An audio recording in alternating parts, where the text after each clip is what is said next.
Hello students, जैसा कि आप लोगों ने अभी तक टॉपिक स्टडी किया है पीएन जंक्शन या डायोड, तो आज हम पीएन जंक्शन के इंपॉर्टेंस को समझते हुए उसके द्वारा बनाए गए कुछ इक्विपमेंट्स के बारे में बात करेंगे। तो सबसे पहले हमारा जो टॉपिक होगा वो होगा PN junction diode as an rectifier. अब क्वेश्चन ये राइज होता है कि सर ये रेक्टिफायर की जरूरत क्या है। देखिए, जो भी हमारे घर में सर्किट में करंट आता है वो आता है एसी करंट, ऑल्टरनेटिंग करंट, यानी कि उसका वोल्टेज भी एसी वोल्टेज होगा। लेकिन जो हमारे इक्विपमेंट्स हैं, लेट्स सपोज हमारे मोबाइल को आपने चार्ज करना है, तो उस मोबाइल को चार्ज करने के लिए आपको रिक्वायर्ड होगा डीसी वोल्टेज। तो एसी को डीसी में रेक्टिफाई करने के लिए जो हमें डिवाइस यूज करना पड़ेगा वो होगा रेक्टिफायर। अब हम यहाँ पे स्टडी कर सकते हैं। So rectifier is a device which is used to convert AC voltage into DC voltage. AC voltage को डीसी वोल्टेज में कन्वर्ट करने के लिए जो हम डिवाइस यूज करेंगे उसे हम कहेंगे पुत्र रेक्टिफायर, और उस प्रोसेस को जिसके द्वारा ये हो रहा होगा दैट कॉल्ड रेक्टिफिकेशन।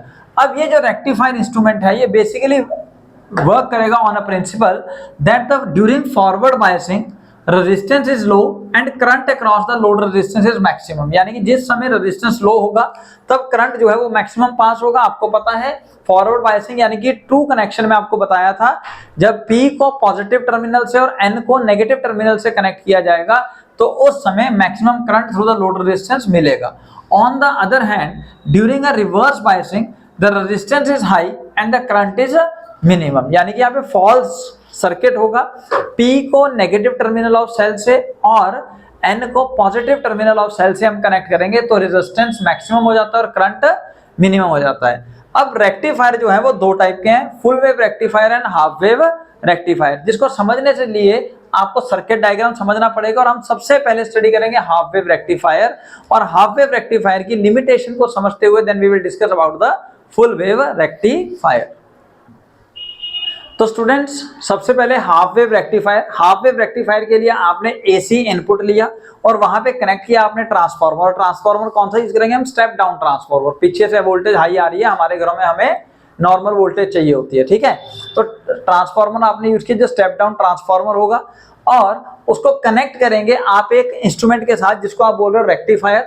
और रेक्टिफायर के अंदर क्या होगा? सपोज एक सेकेंडरी कॉइल होगी जो कि कनेक्ट होगा विद द डायोड। ये देख रहे हैं आप, पी और एन जंक्शन डायोड, ठीक है। तो ये है पी और ये है N. P N junction act कर रहा है एज अ डायोड और इसको कनेक्ट किया through the load resistance RL, और वहां से जो भी आउटपुट हमें मिलेगा उसको एज अ लोड वोल्टेज हम यूज करेंगे, है ना। इसके आगे सपोज बल्ब लगा देना, बल्ब देखना कि कब जलेगा और कब बंद होगा। जब करंट मैक्सिमम आएगा तो बल्ब ग्लो होगा, जब नहीं आएगा तो भैया नहीं जलेगा, है ना। तो इसको स्टडी करने के लिए हमें voltage versus time graph study करना है। तो फर्स्ट ऑफ ऑल हमने इनपुट का voltage versus time graph study किया हुआ है। ये है आपका एसी वोल्टेज। आप वोल्टेज जगह करंट भी यूज कर सकते हो, कोई दिक्कत नहीं। अब इसको स्टडी करना है for positive half cycle and for negative half cycle. तो आप देखिए, जब पॉजिटिव हाफ साइकिल होगा तब जो ओमेगा टी है, ओमेगा टी क्या होता है पुत्र? As you all know, theta is equal to omega by T, then we can see omega that is called angular velocity is equal to theta into t, ठीक है जी, जो कि time t पे depend करेगी पुत्र, और थीटा उसके हिसाब से वैल्यू आ जाएगी ओमेगा की। तो ओमेगा का formula 2 pi upon capital T भी होता है, आप कहीं से भी निकाल सकते हैं। देखिए ये फॉर्मूले सारे आपको आते हैं, आप कहीं से भी निकाल सकते हैं। कैपिटल टी क्या है? Time period to complete one wave. यहां से चला और यहां जाके यहां तक आने में जो टोटल टाइम लगेगा टी होगा। ये टी है, ये टी बाई 2 है, ठीक है पुत्र। इसको डिवाइड करते जाओ तो आंसर आता जाएगा आपका और ओमेगा निकल जाएगा। तो सपोज पॉजिटिव हाफ साइकिल में जब ओमेगा टी 0 से नीचे है और 180 डिग्री यानी कि पाई रेडियन से पीछे है, या फिर टाइम पीरियड की बात करेंगे 0 से t/2 के बीच में है। अब जैसा आपने कहा ये पॉजिटिव हाफ साइकिल है, तो हम यहाँ एज्यूम करेंगे, लेट अस एज्यूम कि यहाँ पे फॉरवर्ड बायसिंग हुई। तो फॉरवर्ड बायसिंग का मतलब क्या है कि सोर्स S1 जो है, ये सोर्स S1 कह रहा हूँ, जो सेकेंडरी कॉइल है उसको अपर एंड S1 ले लो और ये S2 ले लो। सोर्स तो इनपुट हुआ पुत्र ये वाला, ठीक है। तो ये प्राइमरी कॉइल है P1, ये प्राइमरी कॉइल का एंड P2। अब सोर्स S1 को आपने सपोज कर लिया कि इस टाइम पे पॉजिटिव हाफ साइकिल के टाइम पे ये एंड पॉजिटिव और ये एंड नेगेटिव है। तो अगर ऐसा होगा तो आप देखिए, अगर P को स्टडी करेंगे तो P जो है कनेक्ट है पॉजिटिव से और N जो कनेक्ट है वो है नेगेटिव से, यानी कि ये ट्रू सर्किट हो गया। अगर ट्रू सर्किट है तो ये एक फॉरवर्ड बायसिंग हो गई। अगर फॉरवर्ड बायसिंग है तो डेफिनेटली यहां से करंट पास हो रहा होगा, यहां से ऐसे, और करंट आएगा और करंट आने की वजह से आपको लोड रेजिस्टेंस के थ्रू पास होगा। जब यहां से करंट आएगा तो पुत्र यहाँ पोटेंशियल इनपुट जो है वो डेवलप होगी, suppose I into R L, यानी कि हम ये कह सकते हैं कि जब पॉजिटिव हाफ साइकिल है तो उस टाइम पे करंट जो है वो हमें शो हो रहा है, यानी कि पॉजिटिव हाफ साइकिल में हमें वोल्टेज मिल रही है जो कि सेम डायरेक्शन में है अभी फर्स्ट केस में, और जिसका मैग्नीट्यूड वेरी कर रहा है as the magnitude of AC varies. तो अब अगर आप नेगेटिव हाफ साइकिल लेंगे पुत्र तो टाइम पीरियड जो होगा T/2 से T के बीच में होगा, यानी कि ये वाला पार्ट, ठीक है। अब अगर आपने पॉजिटिव हाफ साइकिल को फॉरवर्ड बायसिंग लिया है तो नेगेटिव हाफ साइकिल में हम सपोज कर रहे हैं कि वहां पे आ जाएगी रिवर्स बायसिंग, क्योंकि करंट जो है वो रिवर्स हो जाएगा, ठीक है। तो जिसकी वजह से जो इनपुट वोल्टेज है उसकी पोलैरिटी भी रिवर्स हो जाएगी, यानी कि इस बार S1 जो है वो नेगेटिव हो गया और S2 जो है वो पॉजिटिव हो गया। नाउ यू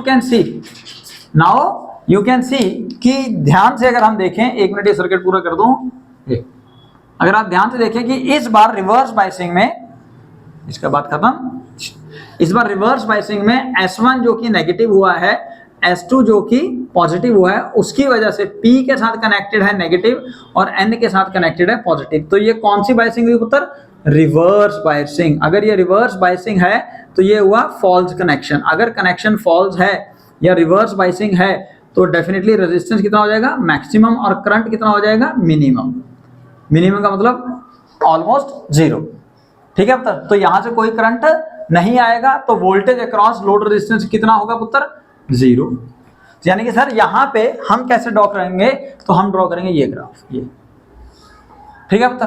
तो यानी कि नेगेटिव हाफ जो है वो गायब हो गया, उसके बाद अगले पॉजिटिव में फिर से यही कहानी दोहराई जाएगी, फिर नेगेटिव हाफ में यही दोहराई जाएगी, फिर पॉजिटिव हाफ में यही दोहराई जाएगी। तो इस हिसाब से आप देखिए कि हाफ वेव तो आपने रेक्टिफाई कर ली है लेकिन हाफ अभी भी नहीं हो पाई। तो ऐसे केस के अंदर अगर हम अपने मोबाइल को या किसी भी इंस्ट्रूमेंट को चार्जिंग पे लगाएंगे तो वो टाइम ज्यादा कंज्यूम करेगा, या फिर ये कह लीजिए जितने हाफ साइकिल में वो चार्ज होगा अगले हाफ साइकिल में डिस्चार्ज हो जाएगा, फिर चार्ज फिर डिस्चार्ज, तो अल्टीमेटली चार्ज ही नहीं होगा, अगर होगा भी तो बहुत ज्यादा टाइम कंज्यूम करेगा, ठीक है पुत्र।